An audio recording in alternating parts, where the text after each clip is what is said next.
Previously on The Ramble.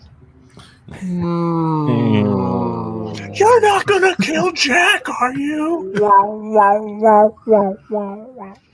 Don't ever come back here. I'm a man of... See, Jack, you're a man of science. I mean, a man of science. I'm a man of faith. Yeah. Which is why we had to kill you, and you're not on the show tonight. Yeah. Aww.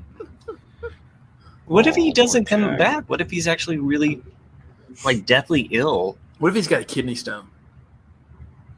That would suck. We could we could podcast him passing it. Just no. You know, I'd like to feel bad, but after everything you guys have put me through, yeah, exactly.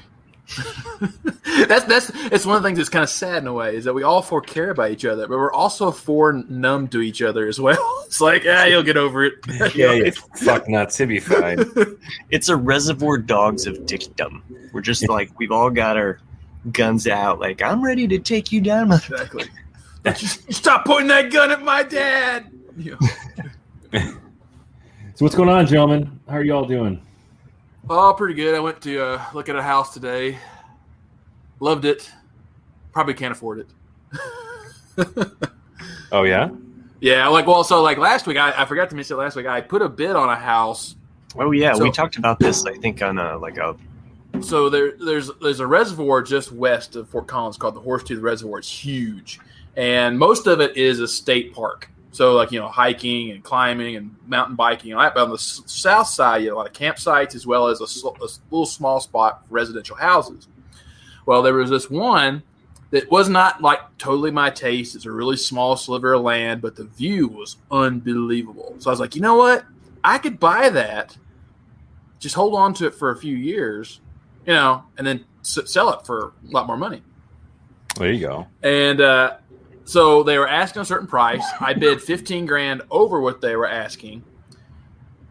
I lost to a guy who bid $100,000 over what I bid. Yeah. And I'm like, it's because that's how insane everything is right now. With housing, everybody is so especially people moving out of where you're from, Chris, in California. People that if you're living on the Cape and you're selling a house for $2.1 million, and then you move to Colorado or Florida or Tennessee or somewhere else. You can fuck everybody on it. You can fuck everybody, and that's basically what a lot of people are doing. It's literally the worst time in history to be a first-time home buyer. Slide in a way. So it's almost like 6 months ago, I was actually having a conversation with a friend of mine who was like, "Oh, I'm going to sign a lease." What? Not that it just all of a sudden you were really up close to the mic and it had this different effect. No, it was cool. I was trying to go with it. So I was talking to a friend of mine 6 months ago, and he was talking about signing up a new lease for an apartment. I'm like, what the fuck are you doing? You're just burning your money. Don't do that. You know what I mean? And then I was talking to him recently. Turn the brightness up there. There we go. Now I can see. Hello. I was talking to him recently, and it's not even worth it. It's actually a better deal right now to rent than it is to buy, which is fucked up.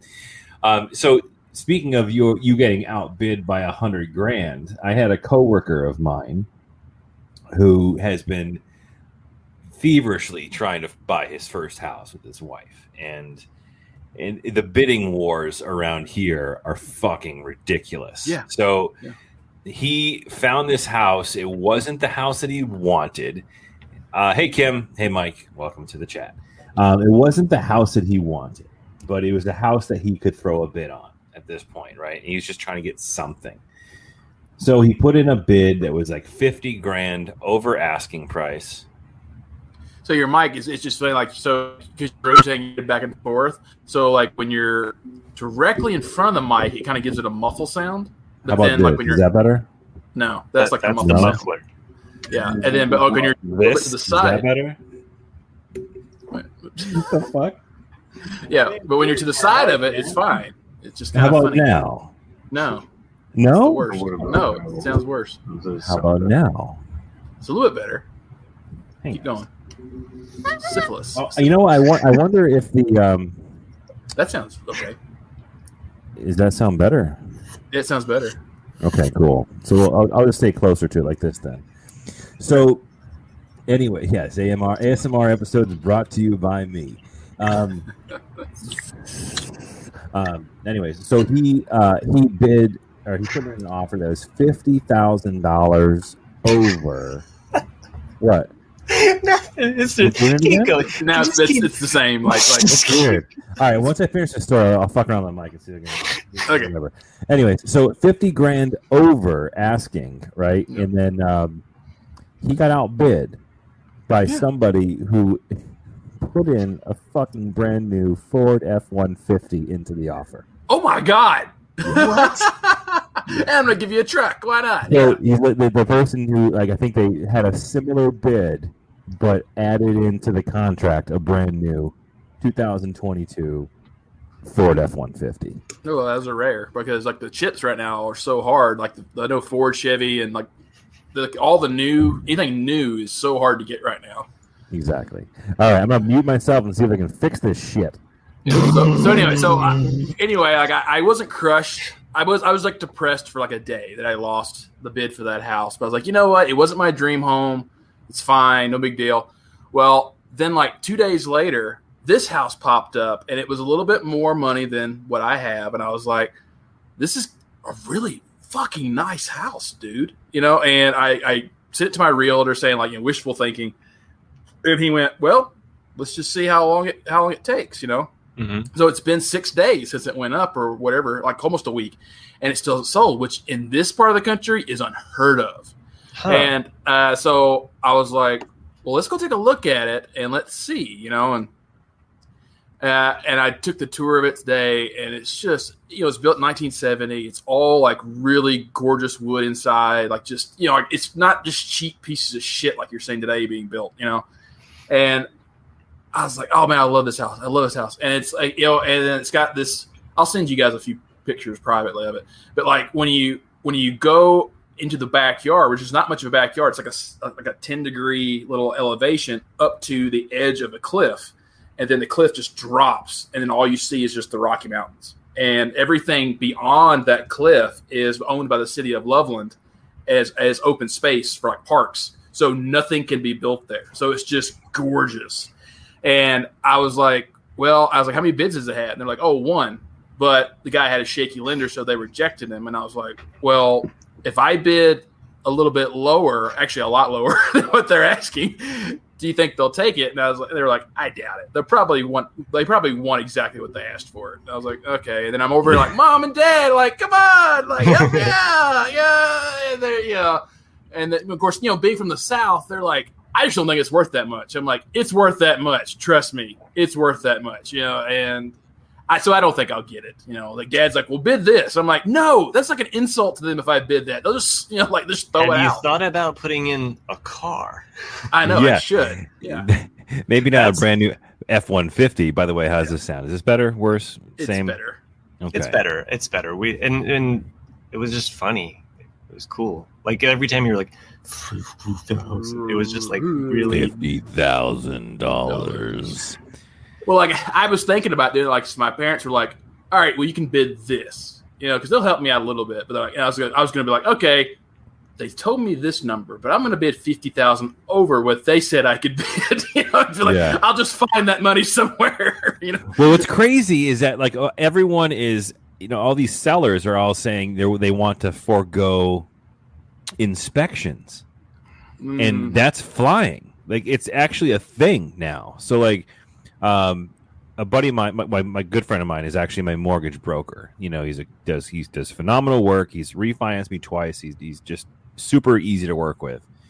And he was telling me these stories of these people he's working with about how many people, sellers, are saying they have a quote unquote strong preference, because they can't say you can't get one, but they're saying the seller has a strong preference to forego a home inspection, which is nuts. But it's the buyers are the ones that do home inspections, though. Not That's correct. Yeah. But the thing is, though, the sellers don't want to deal with the bullshit of having to fix stuff. Right. So what a lot of sellers are doing right now is they're telling their agent to say the seller strongly prefers to forego a home inspection, which in turn, when all of the prospective buyers are hearing this, they feel like, oh, I might get outbid by somebody who's willing to forego a home inspection. That's bullshit. Ergo, like this is what's happening,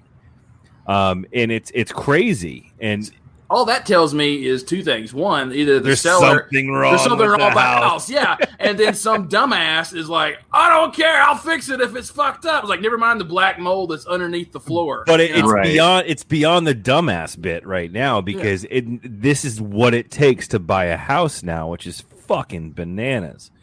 But here's the deal. Like, hear me out. I know you don't want to hear this next part, but people who are ready to buy a house in like 10 to 15 years from now. Yeah. So what's today? What year is it right now? It's 2021. So the 2035, 2036, I'm making a prediction that there is going to be a tremendous influx of properties being available for sale, and the housing market is going to go fucking bananas, and the prices are going to drop. Why? Well, not to sound insensitive, but all the baby boomers are going to die. Yeah. Aww. Right. Well, and here's the thing. Their kids are not going to want to deal with their houses. So there's going to be a shit ton of properties become available in the next 15 years or so, and the housing market is going to crash. Yeah, it's gonna crash, but I don't think it's for that reason. Because like if you look at I sounded really confident in my You did. You sounded really. You sold me. So you didn't fucking buy it? I'm not ready to sell my house yet. Well, I think because like if you look at anything built from basically 1965 or older, and then up till around the mid 80s, they're good quality homes for the most part. Yeah, they're a little technologically, in the past, but they're well constructed homes. All the ones that I'm seeing built right now south and north of me are pieces of shit. Like one sheet of plywood walls. Yeah. And it's like, and so, in 15 years, like here, like they're selling for $500,000 or $600,000. It's like, but if you really get into it after so many years, it's like that house ain't worth shit, right. and it's, unless you're just desperate for a home. I mean, that's why I haven't bought some of these, is because like, why would I put my life savings into a piece of shit cookie cutter home? Right. Yeah, I'll have to die eventually. That's true, Kim. It is true, Kim. But yeah, you're absolutely spot on, right? So my last house, the last house I had was built in 1885. Yeah, maybe you telling us that. Yeah, it was a nice house. Yeah, and it was, it was old, and it was like it had some like the old horsehair plaster and that type of shit. But the frame of the house, like the actual, the bones of that place were solid. I even had a fieldstone, foundation in the basement where it was actually looked awesome. Like all the exposed, stones and whatever. But the house is built like a tank. Yeah. This house was built. The one I have now was built in 1980. And there's still a lot of 1980ness to it. I'll tell you that. But for the most part, it's well built too, right? Yeah. I mean, it's still a well built house, but. Yeah, and granted, as you can see behind me, as evidenced by all the wood grain trim, and there's some. I like wood grain trim though. That's what I liked about this house. That's what I liked about this house. It was built in 1968, and it had all like the solid dark wood beams. It was a nice mix of white and wood. And I was like, this is because it actually had character, exposed beams and stuff. Yeah, and I was like, I like that. Yeah. But the problem is that right now you buy one of these houses and you forego a home inspection, right? And then you end up having to do necessary construction. Then you get fucked in the ass again because of this inflated fucking wood shortage or whatever the hell it is. Which is all bullshit, by the way. I hear that the wood thing. Well, the wood futures, it's dropping now. It's just dropping. Good. So shit. I've been using that as an excuse to my wife so I don't do all the projects that we want to do. I just don't feel like doing them. Sorry, honey, the wood costs too much. Just related to home ownership. All day today, I worked with a carpenter who we pay to help kind of do repairs. He's more sage and wise on some of these things. I know some stuff. And so I'm just working with him and learning things as I am also kind of going around doing kind of all of the I'm paying him to be here. I'm going to be working my ass off too. And so we got a lot of stuff done around. He needed basically an extra hand today to rip boards and put these big 10 foot. Why are you jerking? Extra hand. Seen that extra hand. So stranger. But that fact Did you at least paint your fingernails? No, I've been no fingernails. He is Loki. So I got a lot of sawdust in my hair and a lot of like paint chips in my eyes. But no, I mean just like home ownership is just like this continual. You gotta watch out for them paint chips, man. When was this house built? Yeah, I know. I try to ignore the paint chips. The lead levels in your body right now have skyrocketed. Probably. Yeah. I'm hoping that the medicinal herbs take some of that away. So. Oh yeah, good idea. What, you forgot? Like, I pregame this shit, man. Kim, you parents' house? What do you mean by parents' house? You have your parents' house. So. She's either talking about the boomer house or she's talking about paint chips. Oh, sorry, my boomer sibs are older than I am, but our parents' house was built in 1959. Yeah.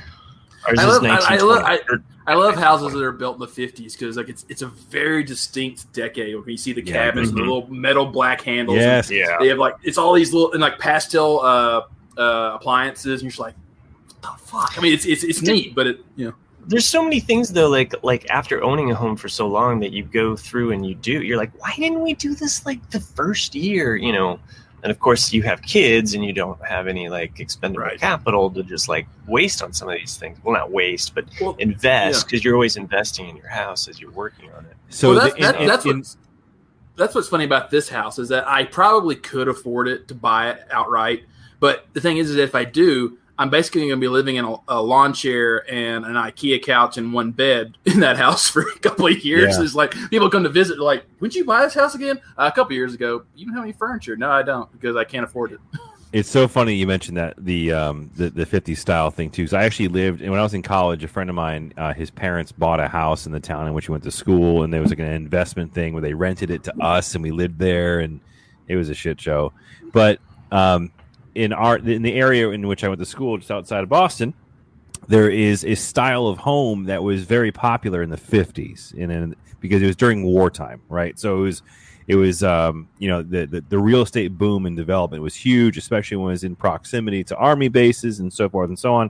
So they were literally like the 1959 cookie cutter homes, and they refer to them as Campanelli ranches. So if you do a search for Campanelli Ranch, the Campanellis were actually a real estate developer, I believe. I might be wrong about this, but I'm pretty sure it was. It was post-war. That's what it was, post-war building.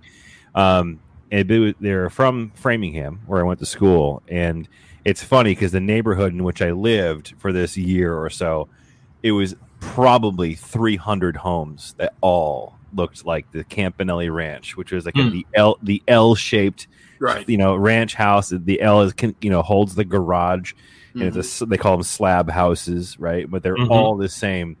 And it's so funny because even in that was 20 something years ago, but even in 2001 or 2002, whatever the hell it was, when I was living there, they still had that same feel, the pastel appliances, right? Like, the brick wall that was all like part of the fireplace, and they painted over 700 times. You know what I mean?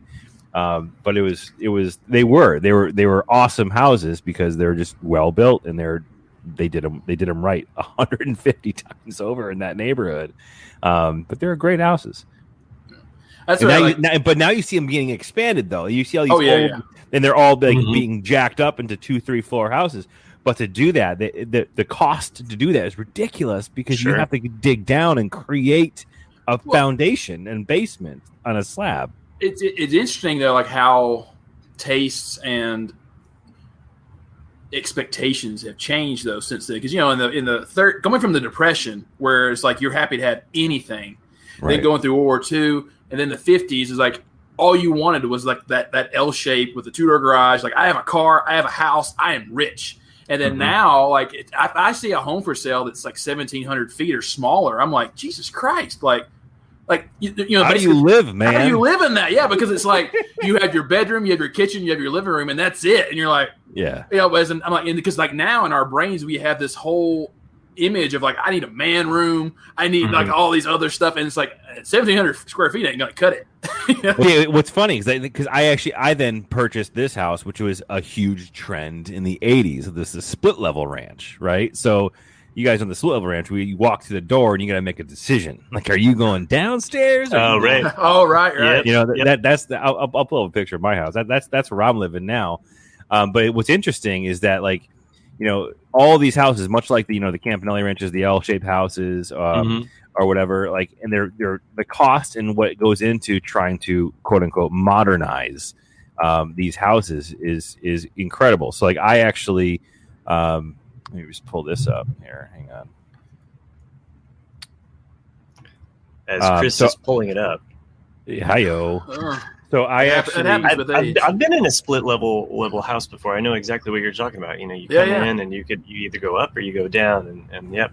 I think we've all been in one at some point in our life. I think it's weird. I mean, Chris is the first person I know who actually has owned one. I've seen them. Right, but it's so embarrassing. It's just because, like, to me, my brain would automatically think, like, how the fuck am I going to move furniture in this place? Because, like, you immediately have to go up or downstairs and be like, Argh! You know. So maybe that's why you have movers. But I'm just so stubborn. I'm like, I do it myself. No, I mean it makes sense. I mean, we have just one main small level to our house, but because we have a basement, you know, and an attic that's converted. Oh yeah, and it's funny because, like, that's outside, my house. I'm currently sitting right here. Oh, cool. So it's one of those things where, like, you know, this house was originally built. It was like this portion of it right here where the gutter goes down, and it was just that was the idea. Nice. But then that's cool. They added this bit here, which is my egregiously large bedroom. It's kind of stupid how large it is. But to do anything here, like, I have to, like, this is my living room, and then my kitchen's off to the back. And that was the point of one of my projects, is I'm trying to blow out the wall here, so this becomes one big, huge break room. Blow the wall. Yeah, don't blow the hole out. But I'm trying to build where'd it go? I wanted to see. Was there a wreath in there? Was that a little kind of circle? That was the Zillow picture. Shit doesn't look like that anymore. Oh, okay. But yeah, the idea was that I want to knock down that wall so I can open up the first floor, because the whole idea then they wanted to have like this, like, almost like compartmentalized living, and now the trend is open concept. So, like, we're constantly trying to take these old construction bits and trying to you know, bring them up to the 2000s, 2020s, 21st century. 21st, that works too. But the quote I got to take down the wall and rebuild out that room, they range from like $17,000 to $35,000, and it's just like, fuck you, builders, right? And your stupid lumber. Like, shit, you're taking away lumber. I should be charging you.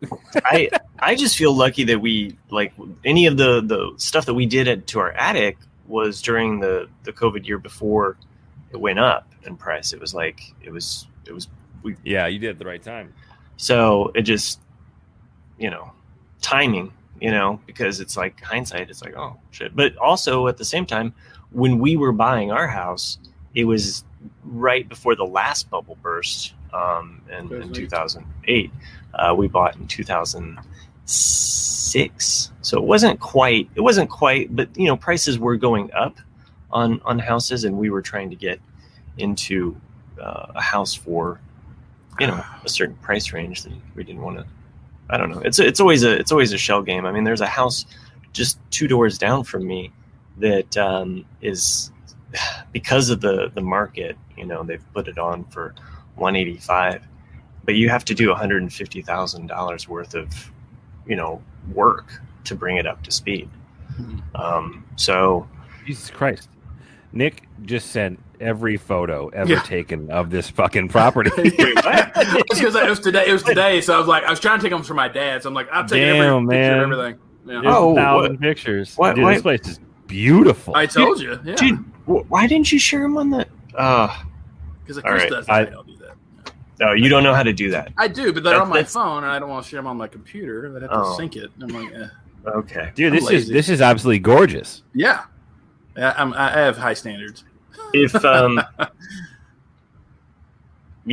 woodwork and the Yeah. But what I liked about it is because it's old. Every single room in the entire house. Does it come with that old guy? Has a balcony. That's my realtor. I know. I just Well, I like because like Miami someone, Mike says Nick is sending house nudes. He Exactly. is. We're I actually. am. This is I all am. euphemism. Oh shit, towards, that's a huge ass garage too. Yeah, God two damn. door. Yeah, I and it's got a can't little, believe you could work back area. that shit up.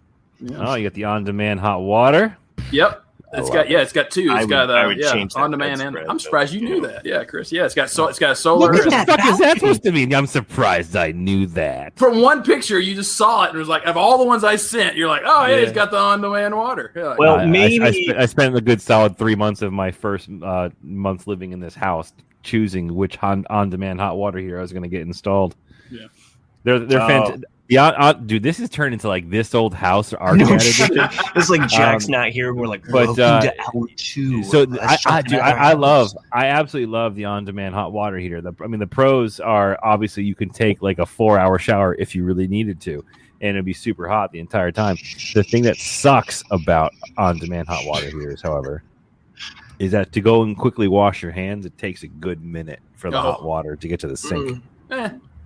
Well, there's two. There's like It only sucks in winter. There's the on-demand and there's the regular, so cold. you can switch. So that's if you just want Oh, you can go. Oh, wow, I can go back and forth. fancy. Yeah. All right, Yeah. But, Randy's calling this a boomer podcast. boomer podcast. Yeah, fair enough. Fair enough. talking about I can't even defend this. that- This is such a fucking boomer cast, which it should be the episode title. Hey, okay. Wait, go ahead. but just one sec. Hmm? May I, as producer? Yeah, sure. I think this is a perfect segue. Oh. Not for a commercial break, Ah. but for an email from Randy who Oh, the wrote joke. in, how do you know a joke is a dad joke? So I feel like this goes hand in hand with this podcast. How do you know if a joke is It's dad a dad joke? joke. How do you know? I read it, so I know the answer. Oh, so it's apparent to you? It is. Oh, nice. That's All great. right. Finally, That's great. It paid off there, Randy. Your joke paid off. Well done. And you know now- what? That fucking exhausted me. I think I need to take a break. A Kit Kat break. Well done, gentlemen. And we're back. So we can take a break from the home. I mean, home ownership talk. Yeah. There's one other property. That's the one thing that pissed me off about being in Colorado, because a lot of people want to live here. Is that you'll have like that house that I sent you guys, which is pretty much done, good. You can move in. It's good to Yeah. go. Whereas It's amazing. there's a couple other ones that are Except that it's haunted. yeah, Guaranteed. except it's haunted. Yeah, it doesn't have bodies buried like some people's houses. But yeah, then there's other people's homes that they're basically a trailer, or they're so old they're run down. You can see rotted wood and all that stuff, and they're asking like brand new prices, and you're like, "Are you out of your mind?" No, they're not, because Yeah. they're gonna sell. Because they're That's gonna the sell. crazy bit. But it's like, like, oh, I already spent this This amount, and now I have to invest in 100,000 or more into it, and it's Yeah. like, oh, There's a house down the street from me that was, I think it was maximum, maybe 1,300 square feet in total, right? Small little house. It was just it was the people who lived there either foreclosed or died or whatever, because it just turned into an overgrown mess. So the developer came in, bought the place. Granted, they revamped the inside of it, no doubt. Like they cleaned it up real nice, and it was, from an interior perspective, it was almost brand new. But don't get me wrong. This is like a 1,500 square feet home, no garage, on a main road with like a postage stamp of a backyard. It just sold for $565,000, which blows my fucking mind, and also makes me happy because that instantaneously raises the value of my house, and I might be able to take a loan against that. So yeah. My boss sent me, because he knows that I've been looking for a while now. He sent me because I think I found a place you can afford on Zillow. It was where's it? It's the tip of Cape Cod. Just the tip? No, it was like that's where it's located. He was just joking with me. Bro, Provincetown? Yeah. So the underlying joke there Provincetown. is it was 120,000 for a parking spot. Yes. It's yes. like you're out of your So mind. Provincetown, Massachusetts, which is the very tip of Cape Cod, is a very secluded. Takes you a long time to drive there. You can take a ferry boat from Boston if you wanted to, but you're going to meet some dickish people along the way. No, well, you're gonna meet some dicks along the way because it is literally the most populated per capita LBGTQ plus community. And it's actually phenomenal. Look, the place is fantastic. It's a huge tourist attraction every summer. But the craziness, the parties, all the pride stuff that they do, they have like theme weeks throughout the entire summer. And fun fact, I went there with my wife and my daughter 3 years ago, and I had a huge. You remember I had my big ass fucking beard, like the egregious beard. I had that summer, and we went down to Provincetown to spend the day because there's some of the best restaurants, and it's a great bar scene. It's just a beautiful place, and I'm noticing that I'm getting a significant amount of looks from men as well, right? You're a bear. And it was Bear Week. And I had no idea. I had no idea until after the fact. We're walking down the street and you see the fire. It's Bear Week Bonanza, 2-for-1 drinks or whatever. And I'm sitting there. I looked at my wife. I go, "Did you see this shit?" And she starts dying laughing. I was like, and she's like, "You should go get some free drinks." Go work. No, but the thing is though, it's also super, super wildly expensive because Provincetown is a beautiful place. Like, it's one of the nicest places in Massachusetts, hands down. I think I've got a friend of mine. He's 50 something, and he's a bear. And I see why men are attracted because he's one of those sweetest, calmest guys, kind of like Cokie, And when they wrap their arms around you, you just feel like all warm and fuzzy because they're just you're just like, oh, I get the appeal. Yeah. But man, it's if anyone who's ever listening is ever going to go into the Cape for any reason, carve out at least a day to go and spend out in Provincetown. The place is absolutely amazing. Randy's giving bear advice. He says, "Never run from a bear; it triggers a predator response." Fun fact that nobody will really care about, but the place that I rent during the summer, which is happening in like 9 days, not that I'm counting. At night when it's clear, if you sit on the beach, which we do every night, we have fires on the beach and just chill. If you look straight out across the bay, you can see Provincetown. You can see the lights of everything that's going on because it's like the Cape Cod kind of comes over like an arm. Right. So my fingertips are Provincetown, and like I'm staying right here. So if you look straight out across the bay, you can see all the things that are going on, and you see all the fireworks shows along the inside of the Cape on the 4th of July. It's the best part of the week. It's awesome. Cool. It's the best. Simply the best. Better than all of the rest. Okay, so now we change topics now from real estate and home. No. You want to keep talking about real estate and home ownership for another half hour? No, that's okay. We can talk about other things, but it was really fun because, again, I worked on my house all day, and so it's a weird, cool experience to just be like, yeah, home ownership, I'm doing this, and just the general weird middle-aged high you get after a hard day's work where you're like, all right,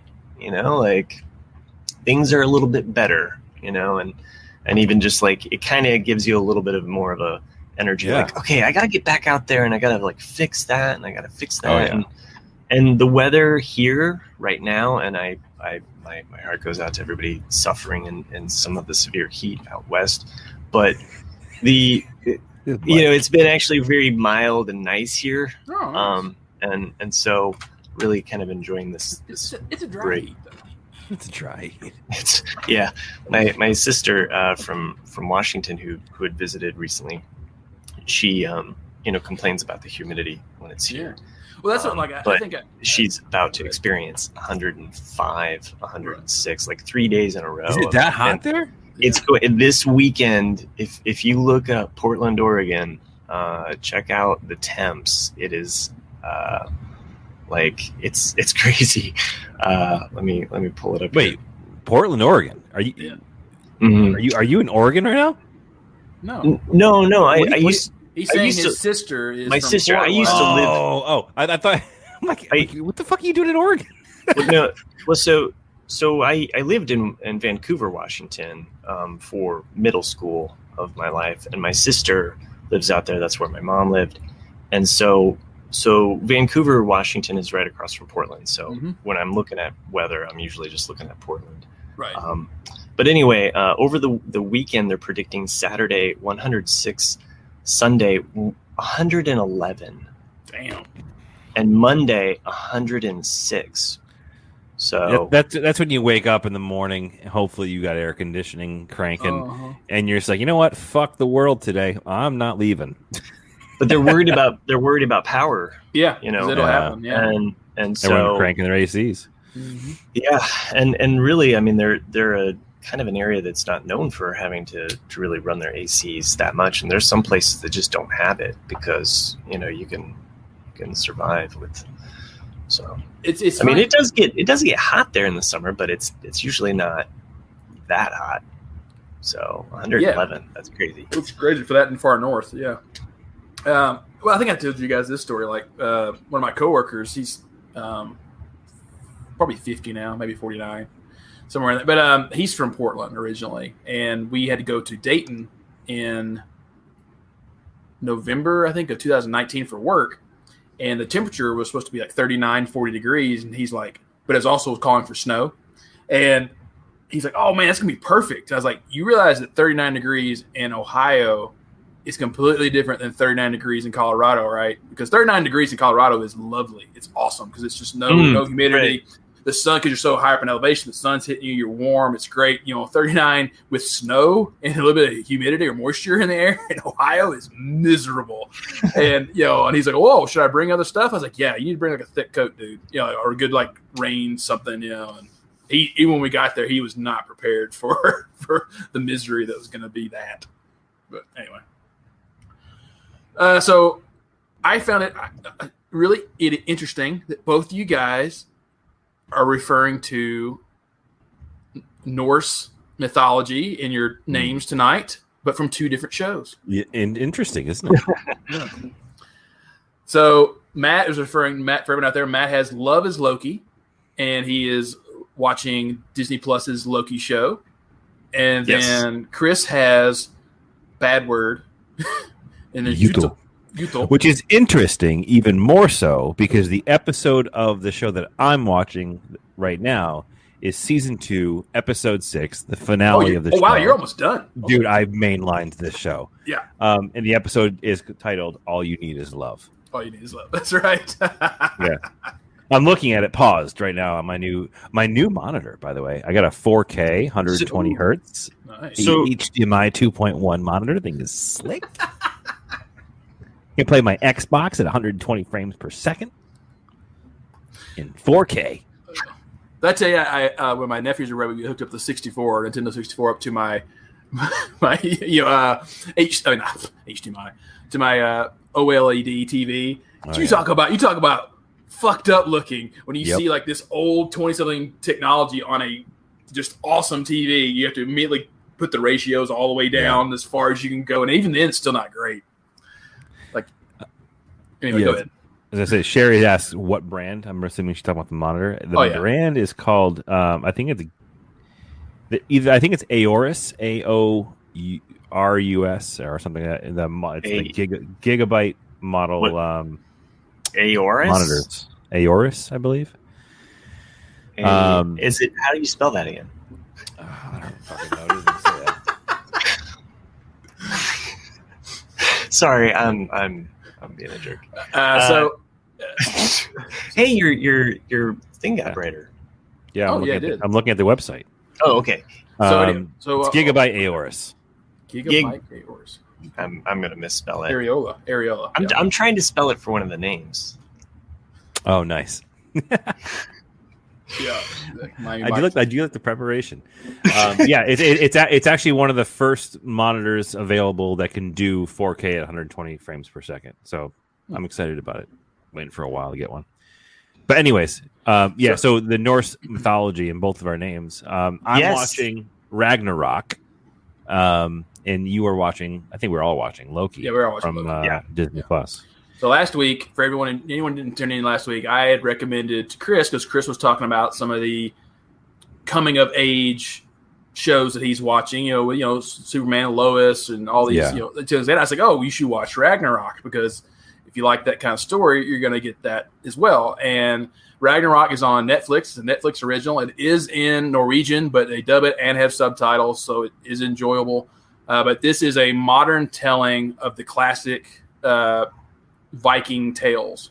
So it's a very good show. The first couple episodes, you're at least that's how I thought. I wasn't quite sure if I was sold on it, but then there's a certain point in I think the third episode where you're just like, okay, yeah, I like this show now, and it's good. It's definitely worth a watch. Yeah, so it's got 2 seasons right now, 6 episodes apiece. They're hour-long episodes. And I started watching it, I think, 2 days ago. And it was one of those things where, the first episode, it's definitely a lot of setup. But once the story gets going, I found myself just sucked into watching the show.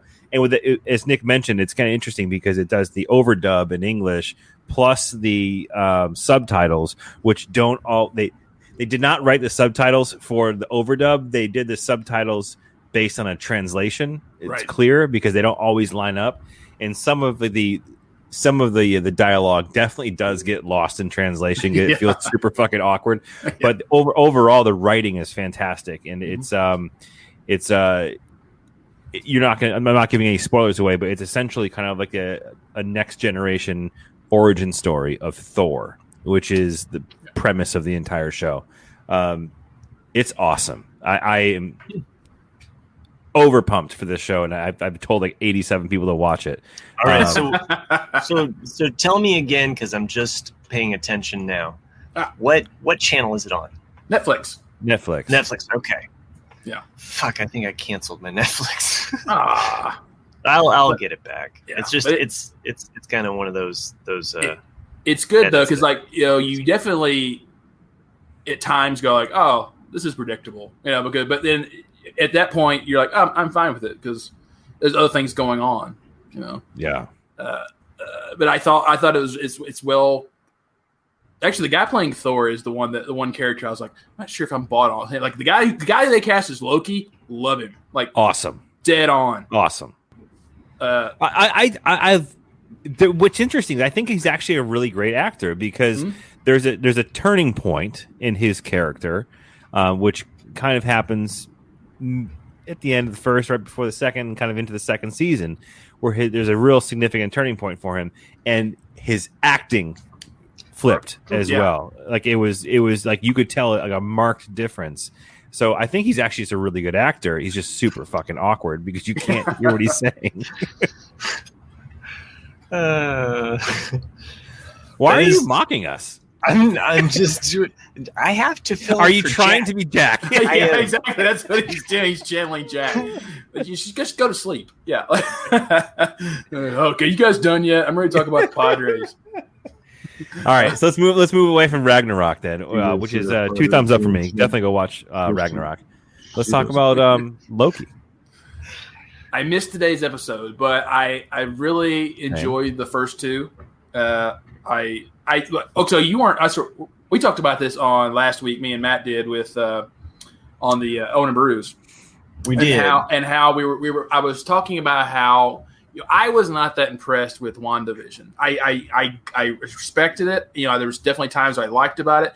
But to me, the only thing that's really crucial about WandaVision is the very last scene where you see how she is going through the multiverse, trying to find that one timeline where she actually did have her children with Vision. And I was saying how this could be really interesting with Loki if they somehow put that her element of that going through the multivision whatever with Loki's and the whole time cop thing of like, oh, we have to stick to the main timeline and that's it. Like how is all this going to play into effect? Yeah, it could be interesting, like because that could be where the next phase is going with the Marvel, the larger universe. Because it feels like they're not just throwing away these shows. Like these are main characters, and this is building towards something. So, I like what Nick had suggested, because I never thought about her searching the multiverse for her children. That never, like, for whatever reason, or if we did talk about it, I had forgotten about it. But I think that's a brilliant idea, and it makes sense to me. Thanks, Jack. So, and I think, Chris, did you watch today's Loki? And we don't have to I didn't watch today's Loki, okay. But my commentary on the first two, I don't know about you guys, but for me, the first episode, I had to fucking gnaw through that episode and chew it because it was just so fucking boring. And I was like, what the fuck? I'm like, what the fuck is going on? Like, I just couldn't stick with it, and I literally fell asleep watching the first episode and had to go back and watch it again. Yeah, it does have a slower pace, the first one, the first one to me felt like a Men in Black type show, and I was like, I'm not sure if I like this. I'm not sure if I like where we're going with it. Like, right.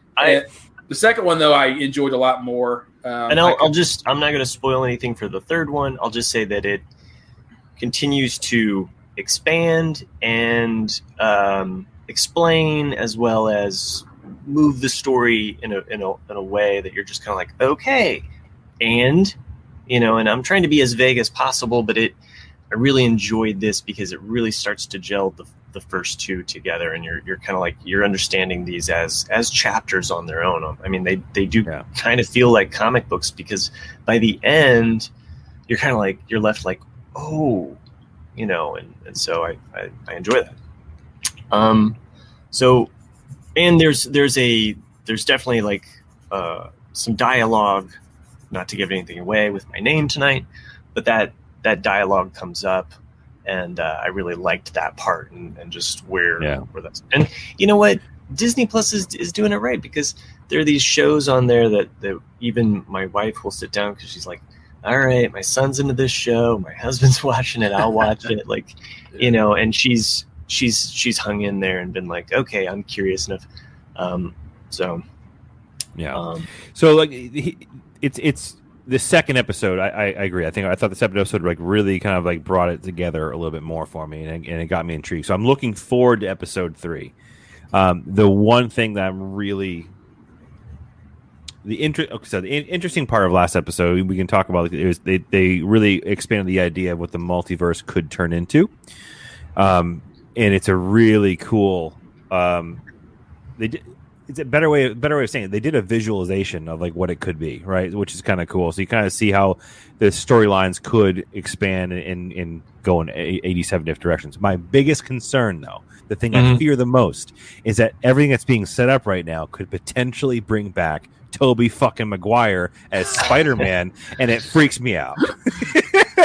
Well, I think that's what the original, I'm not sure if they're still doing it or not, but the third Spider-Man movie, that's what it's going to be like, because it's like Far From Home, whatever, and this was supposed to be like, I forget the title, but it plays on that once again, but now it's going to be the multiverse, so you're going to have Andrew, whatever his name was, but you'll have Tobey Maguire, Andrew McCarthy, or whatever his name, Garfield. Yeah, Andrew Garfield, and you'll have him, as well as some of the other multiverse Spider-Man. If they do that, if that's what happens, and they don't introduce Miles Morales, I think they will. Yeah, I think they will. They have to. Yeah. Like that. Like, who would you cast as Miles Morales? Oh man, I think they would go with somebody younger you probably haven't heard of, because with the other two, with Toby and Andrew now being older, they probably would want a teenager version.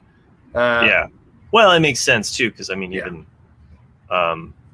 even the current person, I mean, when they got him, I was like, who's this kid? He's like 26 or 27 now. Yeah. Right. I mean, think about it. I mean, in you go through 2 movies at least, and you've already aged out of like your high school. I mean, that's why they just get them young, these Hollywood producers. That's in so many ways. So cringy. Speaking of cringe, we were watching Seinfeld. And there's a couple in the season 9 where you're like, oh, this is kind of weird, like the one where Jerry is they're basically getting this girl like kind of drunk on wine so that he can play with her toys. And then like George gets jealous, and then they go over and then like they feed her turkey and give her lots of wine, and then she falls asleep and they just play with all of her toys. She's got a lot of vintage toys. And then by the end, Elaine is going over and tricking her so that she'll fall asleep and she can play. It's so awful and so cringy and funny, especially in the context now of what we know with Bill Cosby. It's like, so this is the point where Matt takes the podcast in a completely different direction. Sorry, that might just be the edibles kicking in there. What were you guys talking about before this? Yeah, we were talking about Marvel movies. Talking about the multiverse and how it could go fucking awesome or bass backwards. All right. But Miami Mike said Nick Cage could make an appearance. He could. Good. That'd be cool. Why would Nick Cage make an appearance? Because he's in He's the Skull guy. He's in the movie. Yeah. The skull. Night. Oh, Night. Ghost Oh, no, Rider. Ghost Rider. but he's also one of the Spider-Men, isn't he? From Was he Into the Spider-Man? Multiverse. When is Nick Cage? I thought he was in the multiverse of. You're thinking of Nick Miller from New Girl. Nick Cage. By the way, like the other night, Nick and I, like after we recorded Owen and Bruce, we had this whole long conversation about sitcoms. It was kind of cool and crazy because it was pretty in depth. I mean, we talked about Friends. Yeah, he was okay. Sorry. I had to look it up real quick. So I was trying to say he was in the Spider-Man Into the Spider-Verse movie as Spider-Man Noir. So he was like the voice, the Noir. He was the voice of it. Of course, Matthew Triest showing me up. Oh, there you go. Just I just did a quick IMDb search.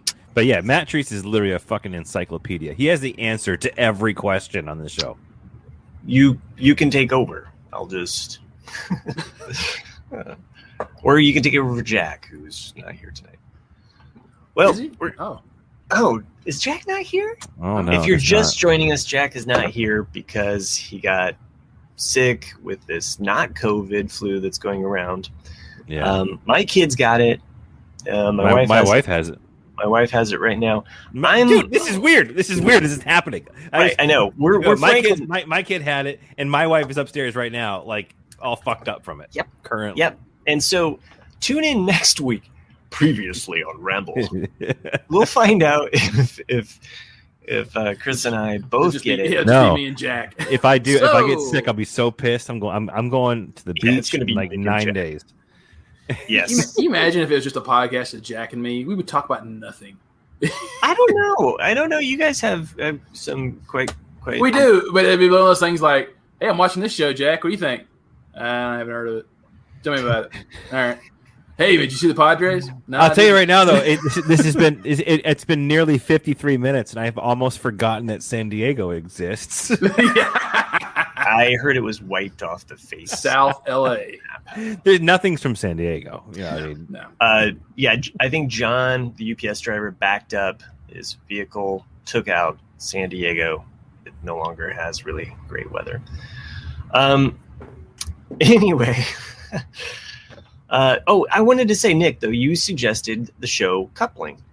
Yeah. And I gave it a shot. I watched the pilot, thought it was funny. I liked how it progressed. It surprised me, and it's well written. The first 3 seasons, though, the pilot is my least favorite episode. Really? Okay. Again, the first 10 minutes, you're like, oh, what the hell's going on? What's going on? But I like how it gels together at the end and kind of see the collection. So Coupling, for anybody that's a BBC show.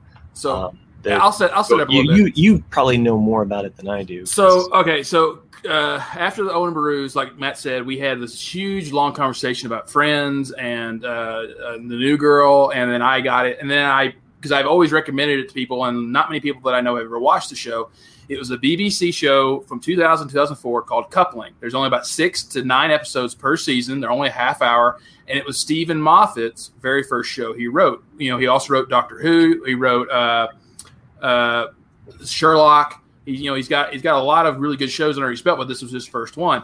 And if you're a fan of Friends, you will love Coupling. Coupling is like a little bit naughtier, especially for its time.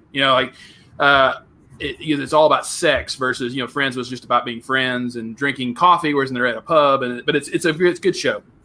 And the first 3 seasons are comedic gold. The best and fun, in the 4th season, like the Chandler-esque character leaves after the end of the 3rd season.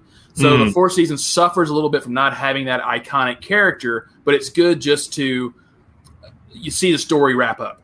Mm-hmm. But I do highly recommend that show. If you have HBO Max right now, you can watch it for free.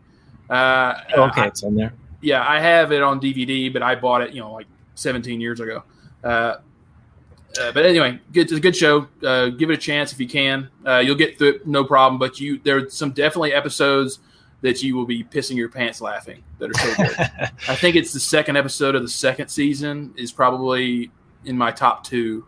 It's where Jeff finally gets a girlfriend, and you see what happens with that, and it's comedic gold.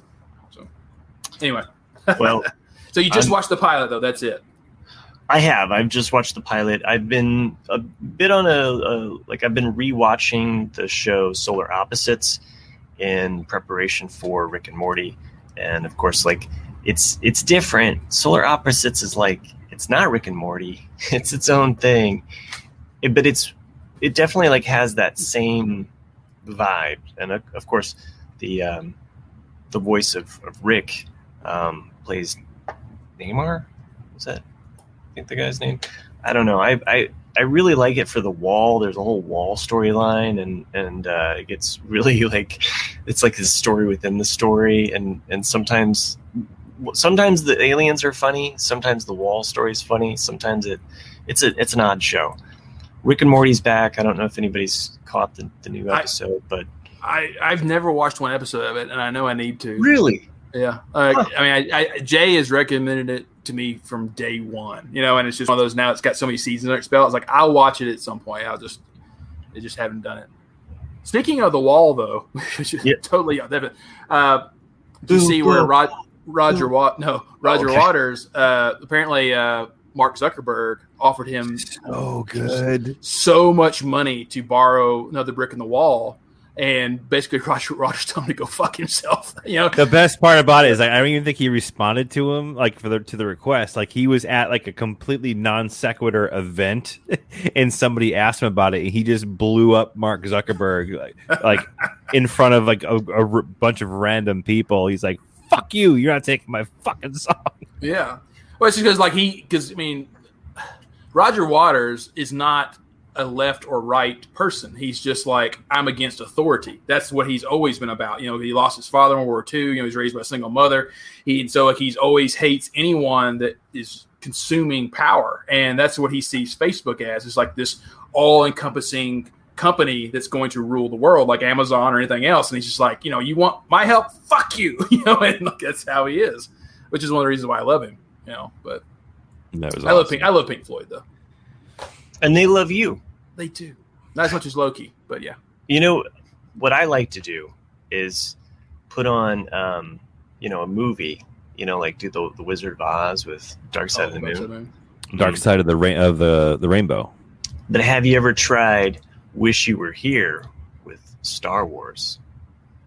No. Hear me out. It's kind of cool because at some point, Welcome to the Machine comes on, and you're seeing the Death Star. Dude, you could do that with fucking. I know.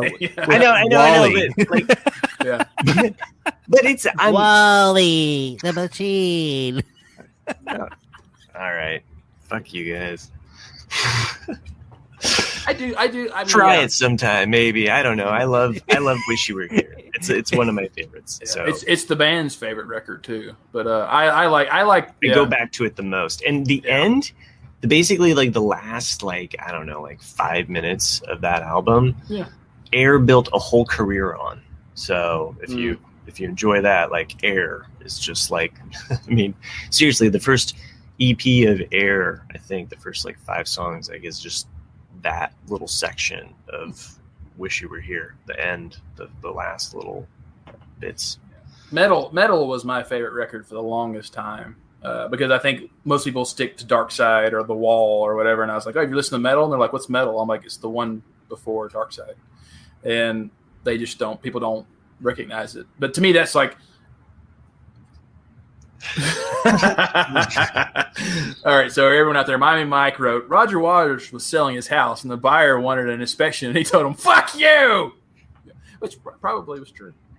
I do too, Randy. Randy has tickets to see Roger Waters in August. I did too. He was coming down to Denver in 2020, and it got postponed till September of 2022 now.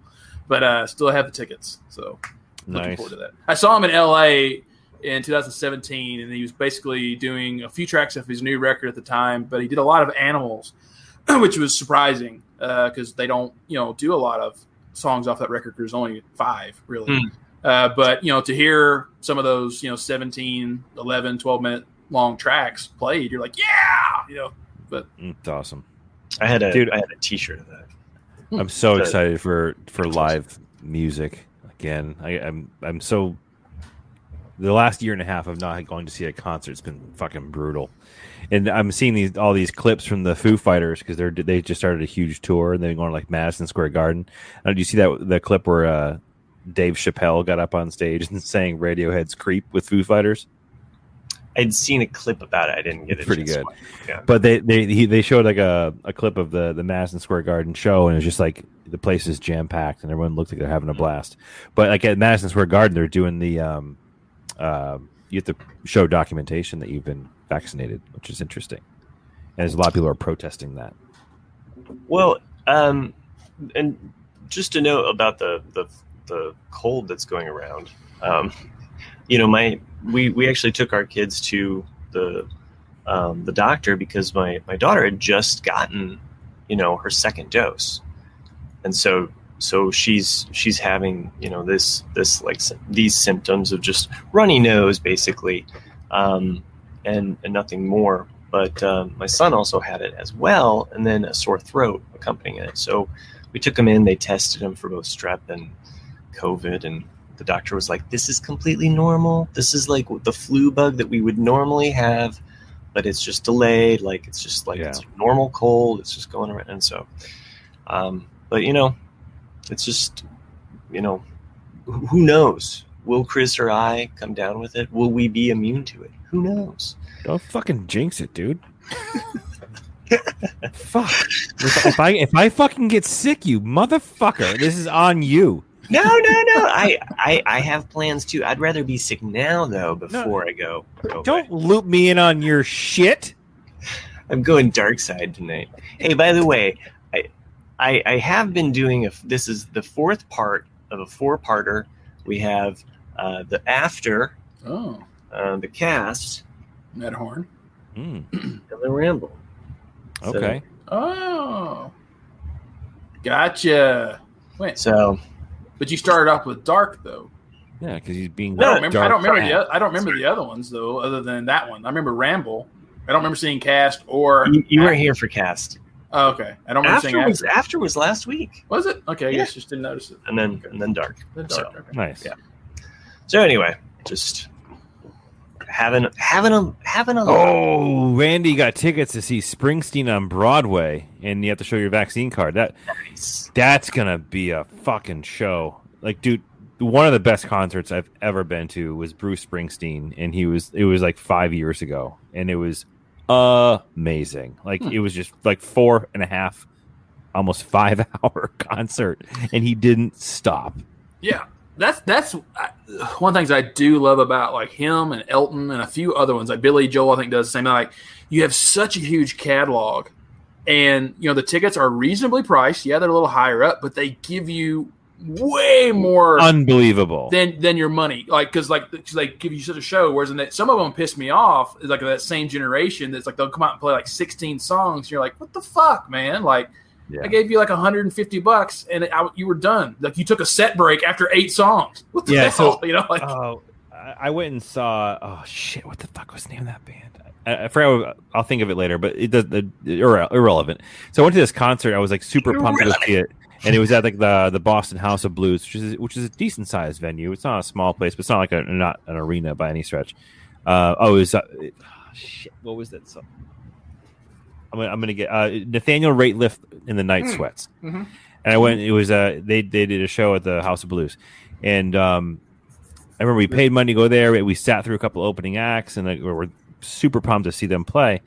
And they literally got up and played like the CD, like it was just the same track. The concert set list was the CD track list. It's Nickelback. That's what it felt like. I was so pissed. I'm sitting here, and I'm definitely like, I fucking love concerts. I love the feel of being at a live show and the energy you get from seeing the band and the live and around people who are just fucking obsessed. And it's always great, but there was no fucking magic to this concert. It literally felt like someone hit the play on the CD player, but you could see the music video in front of you. Like that's what it felt like. Could have been. I mean, there's definitely times where I've seen you could like one record by a band, and you're like, oh, but then they could be a fairly mellow band, and then you get to see them in the show, and you're like, oh man, I instantly regret buying this show because you want to fall asleep. Or I remember I saw Dr. Dog, which is an indie band. Where did I see? I saw them somewhere in LA, and I after 4 songs, I was ready to leave. I was just like, this because it was all just the same kind of. Nothing to pump you up whatsoever and make you really want to get into the show. I was just like, I'm done. Yeah. I'm pumped. Did I tell you I'm going to see Genesis? You did? Oh yeah, you told me that. Yeah, I remember. Yes, I got tickets to go see Genesis. They're it's what's his name? Phil Collins' son's playing drums. Because he can't. But he'll sit there on a stool and sing his heart out for the entire night, which I'm super pumped. You just got tickets to see Dispatch. I don't know if you guys know who Dispatch is. They're kind of like back when we were in college, they were kind of big. And of course, I'm going to see Dave Matthews at the Gorge in September. And you've never been to the Gorge, right? No. You're in for a treat. I'm going for 3 nights too. It's gonna be fucking nuts. But I'm just super pumped to be back in live music again. Like it's one of my favorite things, my wife's favorite things to do. And the last 18 months, we haven't seen a show, which is first world problem. I get it, but that's just what we love. But at least you recognize. But it's just that one of the things that we love to do, and that's where we think we spend all of our money egregiously on concerts just because it's fun. Yeah. But now we can do it again, so it's just. When I lived in LA, get it out. We'd get it. Our company, you had your base salary, and then once a year, you got a huge bonus. And it's every March, and usually April is when the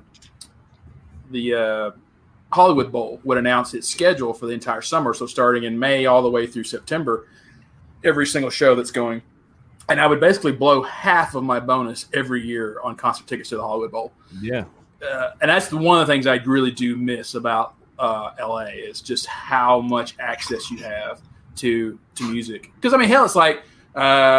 What year was it? They did. Michael Giacchino did a Lost concert in LA, and if I would have never had gone to that if I hadn't have been living in LA at the time. And so I was like, Cliff, do you want to go? This is like, yeah. And so we saw Ralph there, and people that all from our community that lived in that area, like, oh, we're all going to the Lost concert, and it was great. And then there was probably 10 people from the cast that were there, and it's like, this is awesome. Great.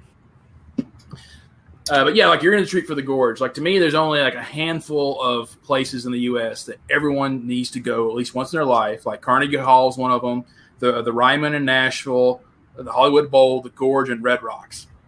Maybe Austin Music Festival, but as actual Austin City Limits. Austin City Limits, yeah. Austin City Limits, yeah. Austin City Limits. There's only a handful of music venues, actual venues that people need to go to, and the Gorge is one of them. So I did Red Rocks a few years back, and then I'm doing the Gorge this year. I would love to get to Austin. I think Austin would be phenomenal. I haven't gone to a show in Tennessee or Nashville. The Ryman is in downtown Nashville. It's the original Grand Ole Opry. Yeah. It's just a big church. If you can see a show, try to see an all acoustic show because that's where the sound really comes out. Just goes nuts. Yeah, and because you're sitting in. Church, what are they called? The benches.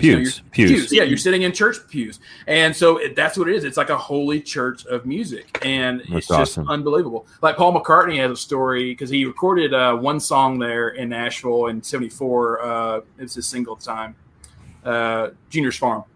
And So that was one of the things he remembers about Nashville is that he goes, yeah, I wanted to go to the Ryman because it's one of those legendary places. And I remember looking underneath the benches and just seeing like tons and tons of bubble gum stuck underneath all the, the bench. Because it's like, how American is that? It's like you're sitting in church and then just like taking your gum out and sticking it underneath the, it's like, so dude, I have to show this to you guys too. I'm the Fillmore, yes, yeah. Johnny Abyss says the Fillmore. That's another. So there is a venue that I went to in college all the time, and it still is one of my favorite venues to go to, and it's no longer there. I mean, the building is there, but they've since moved to downtown Boston. But it was the original Boston House of Blues. And you just reminded me of it, and I saw a bunch of shows there, and it had just such an amazing feel and energy for a room when you're seeing a concert there. And you made me think about that for a second here. Let me just pull this up. So this is the House of Blues, which is literally a blue house, a fucking blue house, right? And you walk in, but this is what's inside. Wow, that's what? Awesome. It's Hold just on, black let's go. screen now, but yeah, I saw. Oh shit! There we go. There we go. That's really cool. So it's like a restaurant during the day, and this turns into where the shows are. And like here's a good picture of what that looks like. I don't know if I can. Okay. Google image search is not that great. But the feel of the place was just absolutely incredible. But it's no longer there. It's the House of Blues. It's now in downtown Boston. What am I doing here? There we go. What are you doing? The edibles have kicked in, everyone, on that side of the screen. For sure. But the place is incredible. They've since moved into a bigger, more modernized venue, like right next to Fenway Park. But the old one was just so fucking cool. So yeah, I can't wait to go to a concert. It's gonna be the best. That's awesome. Now, who you seeing at the Gorge? Dave Matthews. Yeah, Dave. Okay. Yeah, with a crazy list of opening acts too. Some really great acts, including she wrote the theme to National Lampoon's Christmas or Family Vacation, not the Lindsey Buckingham song, but the other one. That's when I think of National Lampoon's, I think of Lindsey Buckingham. Yeah, always do. Hold on, Matt has gone white rabbit. He went down the hole. Yeah, Matt is fucked.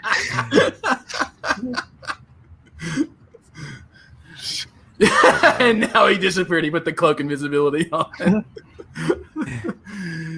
Drink up, change seats.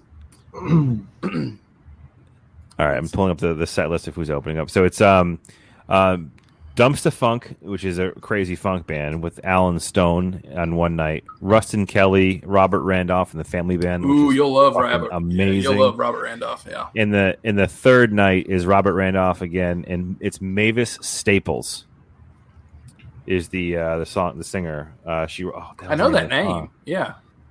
She's been around forever. Jerry, I hope you're taking photos of Matt.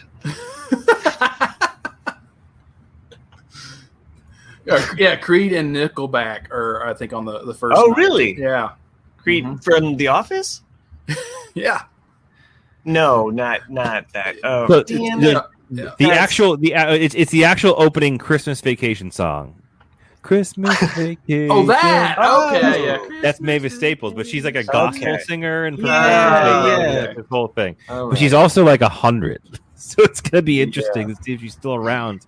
I saw Pete Best kind of that way. He was kind of definitely like older, and his son was kind of like. What you're saying is he wasn't quite he his just had best. one drumstick. He just hit the cymbal every now and then. Yeah, like I still got it. But it was kind of cool. It's like, well, I saw Pete Best. But it's also kind of like, well, I saw Pete Best. Yeah.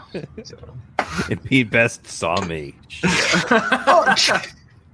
Fuck you, man. How does it feel to be a loser? Now, have you ever seen or really listened to Robert Randolph, though, Chris? Yeah. I hadn't prior to hearing about them opening, but since hearing, I've checked them out. Well, yeah, he was either at 02 or 03 Bonnaroo. That's the first time I ever saw him live, and just unbelievable. Because like his CDs are okay, but seeing him live is, of course, it's been many years since. But he was just such a like a lot of those guys, just a performer of just like energy and like just hitting that slide guitar. Just dude, I can't wait. Like, because when you have the type of person who's going to go and get tickets to go see Dave at the Gorge, which is you literally have to. It's a fucking trek, right? So it's not like going to a concert. Like it's a fucking excursion. Yeah. So like the caliber of fan that's going to be at this show for like the first like big concert they're seeing in since COVID. It's gonna be a fucking mental scene. I cannot wait.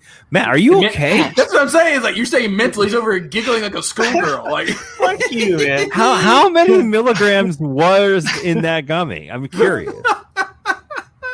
He just took it, man. Dude, what was in the gummy? Look, like just let me be, okay? There's a little leprechaun in the corner. All right. I'd like to thank all of the patrons for making this show possible. You can't just end the show just because you're uncomfortable. Okay, we're going to take a commercial break again now. Right now. Okay, guys, what are we going to do about this show? Okay. Like, we need to pull it together. This is probably the highest I've ever seen Matt. It's fantastic, man. You know what? You earned it. A long day of work on the house. True. I'm probably half of it's probably lead by now. So. Oh my god. No. Okay. Ready? Commercial break and back. All right. Welcome back. We've been back. Previously on Ramble. So.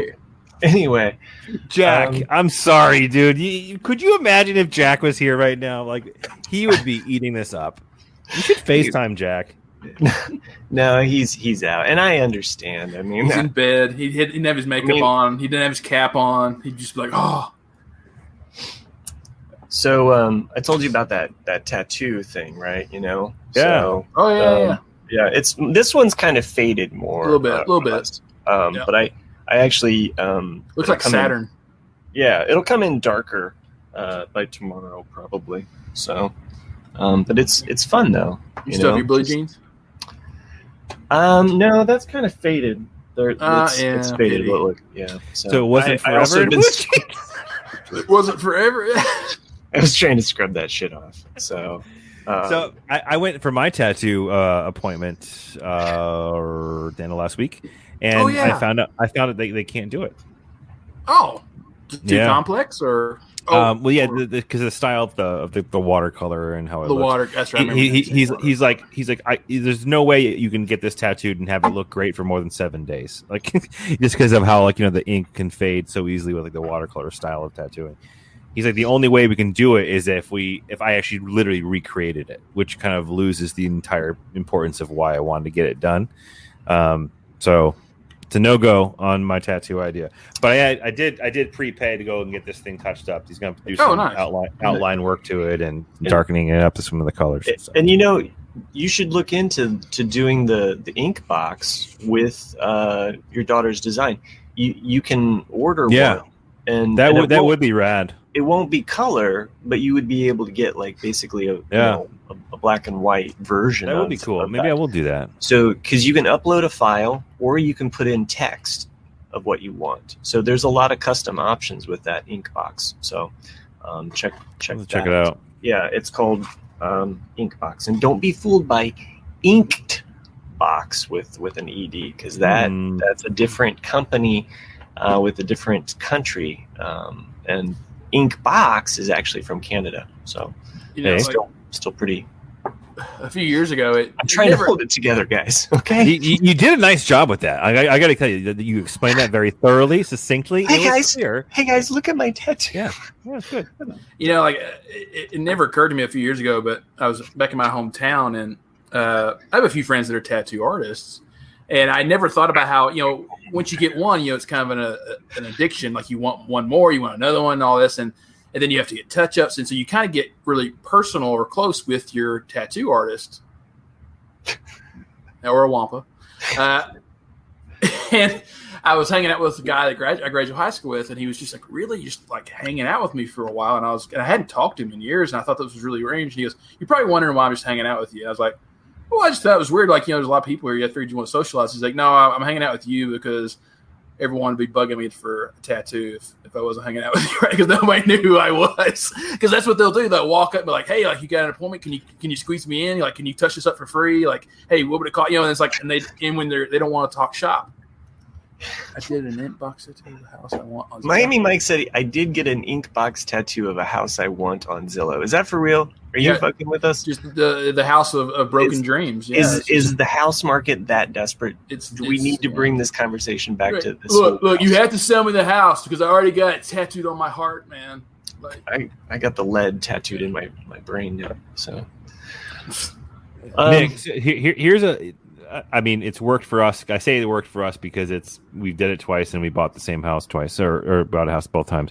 But whoa, okay, we moved. But what we did when we sent in an offer is we also wrote like a handwritten letter to the sellers as well as a personal touch to an offer. Yeah, like dearest new. What I'm thinking with this, because like. What I'm thinking with this house, I would really like to own this house, but I think it's one of those where they kind of know what they have, and they're like, we're not going below. This market's fucked. Yeah, and so it's an uphill battle for you either way. I'm sorry. Yeah, I don't think. Yeah, it's too bad you couldn't like. It's not big enough to have like a compound where you could have like more people living. It's a full bedroom. You got Matt going and talking about it's just me, man. Moving into a hippie commune already. Jeez, how many milligrams are in that gummy that you took? Did you not see the garage, man? I can put all kinds of UV lamps in there and just grow my own shit. Okay, so there you go. I was outside the other day in the cul-de-sac, and my neighbor across the cul-de-sac was like called me over because he wanted to see the dog or whatever, and we started talking about gardening or whatever. And he just casually slipped in there. He's like, "Yeah, I've got some tomatoes here. I got my pot plants over here." I'm like, "I'm sorry, what'd you say?" What? He goes, pot. And he was definitely testing me out. He's like, it's legal now. I'm like, no, that's fucking great. Yeah. Like, I'm so happy that you're growing pot right now because I can't, because my wife won't let me do it with the kids. So the fact that he goes, oh yeah, I'm just doing it for fun. I'm not even gonna smoke it. You can have it. I was like, nice. Yes. This is like gonna be the best summer ever. free weed across the street. Come on over. Yeah, my sister was showing me like basically on their Craigslist like all of these different pot plants that you can you can get. I think we in Massachusetts are allowed to have 6 or 8 plants at any given time. That's reasonable to cultivate. I'm not really into smoking it. At this point. I'm not opposed to it. Just consuming it. Just consuming it as kind of more of a, end of the day. And there's nothing wrong with that, Matt. We're not judging. You're in a safe place right now, Matt. I actually kind of like rolling because it's fun. But I'm also not a huge smoker, but I do like rolling them. I think it's okay. Oh. You said rolling, and I'm over there like, damn, Chris, I didn't know you were. Oh, no. I'm talking about. I've never touched that stuff. Okay, but I'm talking about rolling joints. Yeah, like, I actually think there's actually, if you follow the. Wow. Okay. So if you follow the CEO of Raw Papers on Instagram, like he's fucking out of this world, but he's hilarious and he teaches people how to roll joints. Wow. It's fascinating to watch.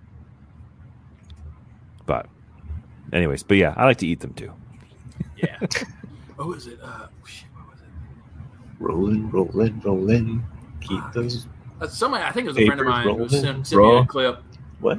And some guy had like consumed a shit ton of mushroom. What was it?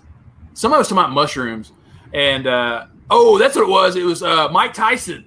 He was doing Mike Tyson podcast. He was talking to somebody about drugs, and he's like, "Yeah, I can't do Mike Tyson's voice, but you're like, yeah, man, like, and don't do Mike Tyson's voice."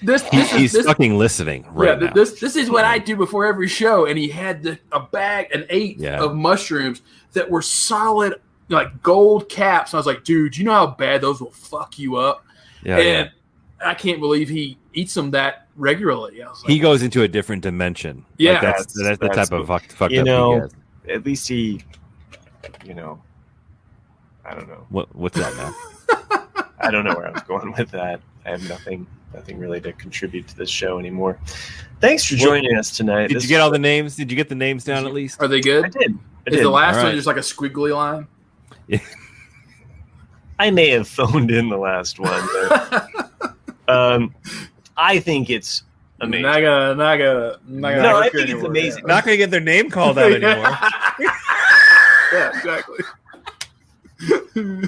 Well, are we really rolling up this? We can. Yeah, it's an hour and a half. We're good.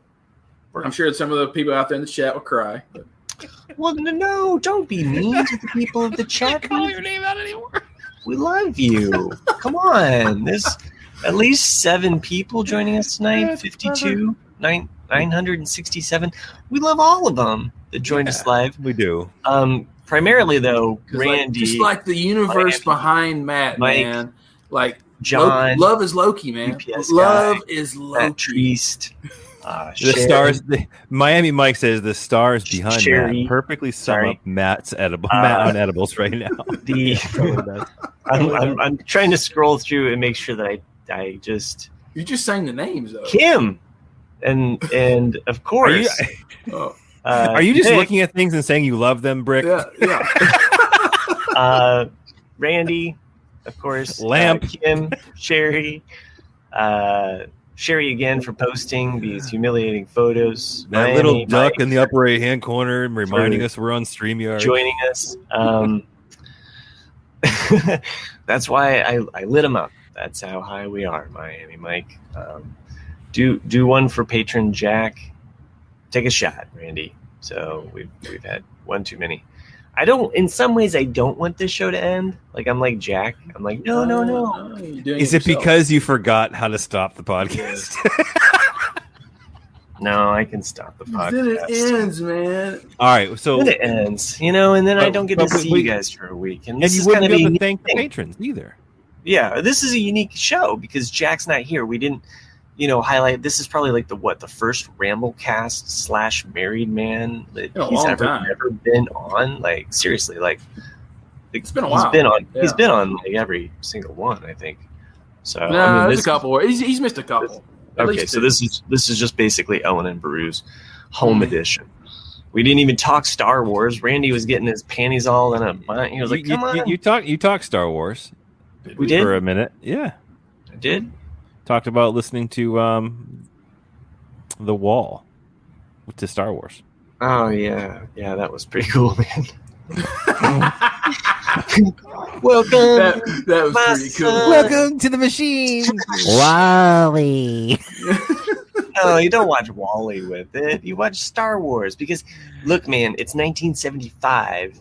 Like it's before Star Wars comes out. So and George Lucas is listening to this stuff while he's writing Star Wars. He's like, "Hey, Steven, man, I got this idea about like space and the Force, and he's just getting all huffing and puffing with, probably with Harrison Ford too. He's just like, I'm just making you build shit, but I'm gonna hire you, and we're gonna make a shit ton of money, man.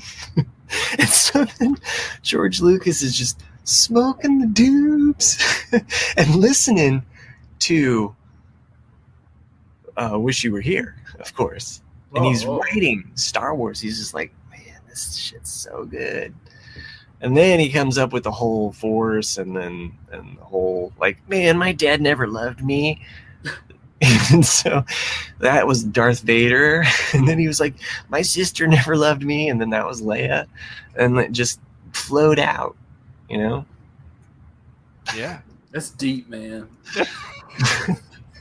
And then he woke up the next day and he was like, what was that shit that we were smoking, Steven? And Spielberg had already left, and George's mom was like, George, you're never going to amount to anything. Can you look in the camera right now and just say, Wendy, love of my life? Wendy, love of my life? Yeah, there you go. Yeah. What is that? Because you're talking like Jack Nichols. Oh, am I? Sorry. Yeah. I was just thinking about it like I'm a not really going to hurt you. Not going to hurt you. thinking about a really stoned George Lucas. This has been my favorite 4 minutes of this episode. It really has been. Miami Mike says, "Don't let this end." I mean, I don't know. Don't let this end. Well, all great things do have to come to an end. They do. And on that note, I'm gonna have Chris thank the patrons to make the show possible. Rate, review this show, do whatever you do. We do really appreciate it. And thank you so much for making this show possible. So thank you, patrons. But specifically, and with art this week again, we would like to thank Tic Tac Jack. Before we got another request from Miami Mac. Can you just say, Matt? Can you say,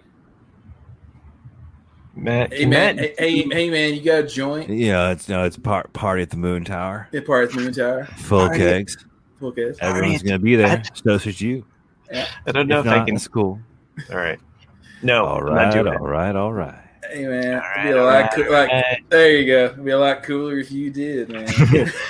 All right, Maggie, the Magnificent. All right, I will read the names here. So we Okay. have Tic Tac Jack. Because we've also been on TikTok a lot. Like we didn't even talk about recently. that. So Yeah. Eckhart Refinance Ragnarok Richter. Wow. Okay. All right, yeah. That's actually fucking clever. Ed the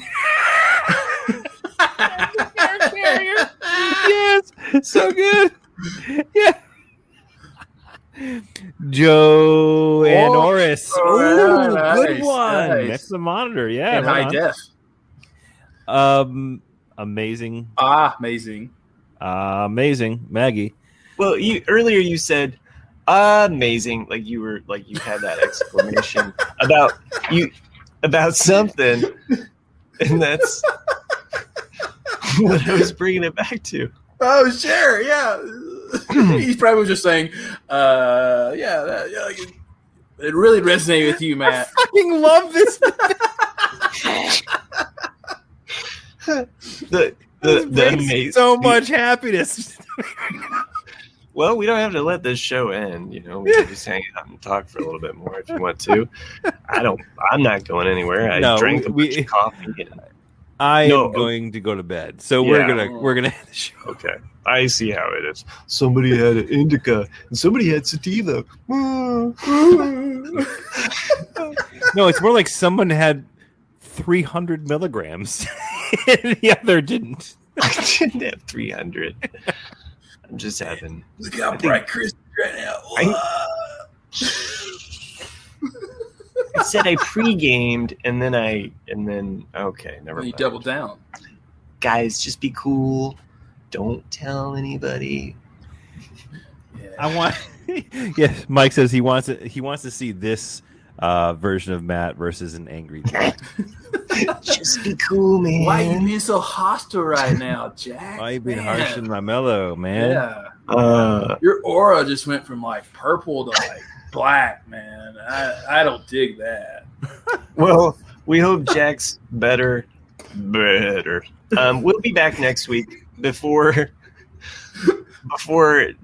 Chris and Matt take off. Or maybe we won't because we'll be sick. Great show, kids. This is 1 million.